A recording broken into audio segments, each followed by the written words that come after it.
Hey everybody, welcome back to another episode of Scott's Quick Cash Class, where every day I'm bringing you 5 to 7 minute videos talking about different financial topics, 401k, how to buy a car, what do I do if somebody leaves me money, what do I do if I don't have money. Every day I'm trying to answer those questions for you. Excuse me. So today we have a good one. We're talking about what does exercising and health have to do with finances, right? Is one better than the other, or do both of them go together? So we're going to break down a few statistics and talk about a few different action plans and maybe some personal experience. So I know what you're thinking, right? Like, hey, Scott, I've already had a gym membership before, or hey, I've tried that fancy supplement, it didn't work, and I'm done trying that, eating good and whatnot. I just never saw a benefit from it. And I completely understand where you guys are coming from. A lot of that stuff out there, especially nowadays, it seems like everybody is just putting all kinds of supplements and herbs and try this magic potion. And hey, if you're having a hard time in bed, take this. I at least know from, maybe you ladies out there watching maybe don't see that very much. But from the guys, it seems like every other commercial is take this pill, to be the magic man. And, we all want to feel secure and safe and healthy, right? But how do we get there? And I personally feel like when your finances aren't going well, your health also, and that can be, maybe you just don't have much energy to, maybe some significant health issues. But I do feel that if you are focused and you put energy into yourself and into your health, that translates into other areas of your life, including finances. So here are 3 statistics that I thought were really interesting. 46% of Americans say financial stress affects their ability to maintain healthy habits, right? So, we talked about the gym, or we talked about, maybe going for a bike ride or just exercising. Well, almost half of you guys out there are telling me that, hey, my financial stress affects me going and working out.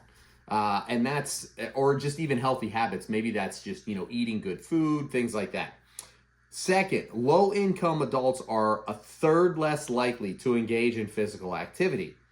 And, that's kind of scary, right? Because when you talk about, low income, and it's all relative, I'm not going to sit here and, say, well, if you make 10,000 or less, but, low income,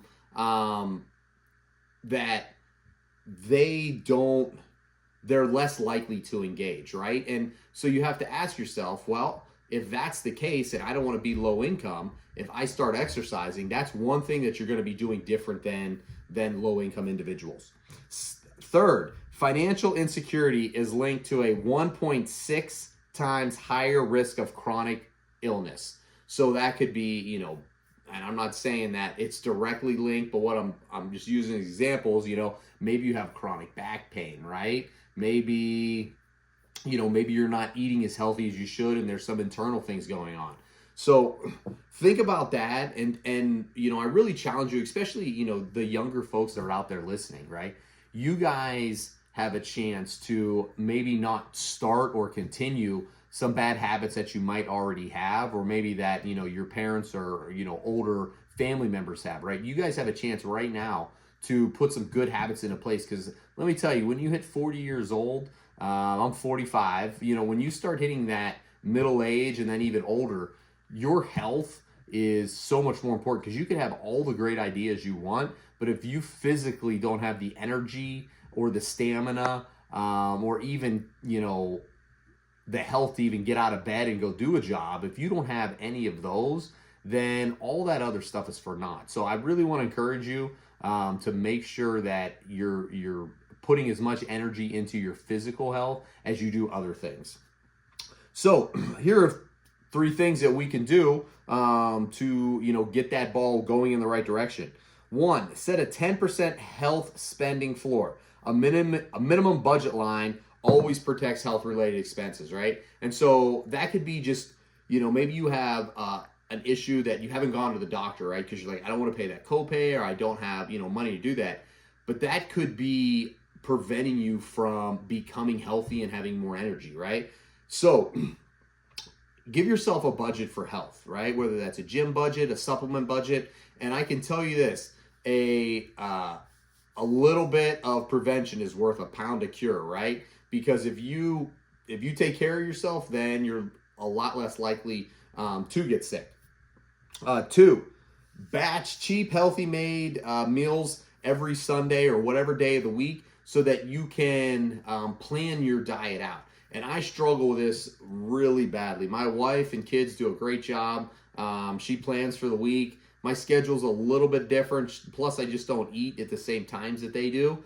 But I really struggle throughout the week making sure I eat better meals and eat enough that I need to keep me going in the right direction. And I do have to watch fighting junk food and things like that, because that's obviously at my age not going to be beneficial and healthy.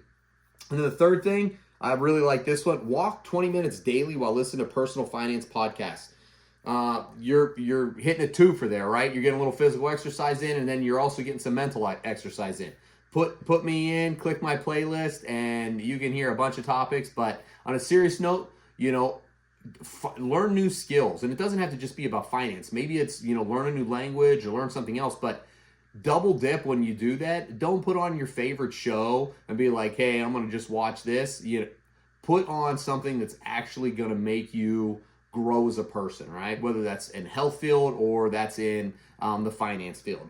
But one thing I can tell you is if you do start putting time and energy into getting better, and I know we all say, hey, we don't have enough time. Find time to give yourself 15 to 20 minutes a day to invest back into yourself by getting more healthy. And when you start getting more healthy, strange things happen. You get more energy, so then you're able to do even more things. And that will springboard you to better finances, because you'll be thinking more clearly, you'll get better sleep, you'll be better rested, and you'll be ready to go. So thank you guys for watching. Hopefully you guys learned something new here. Always like the questions and the feedback. Make sure you leave a comment below. Till next time.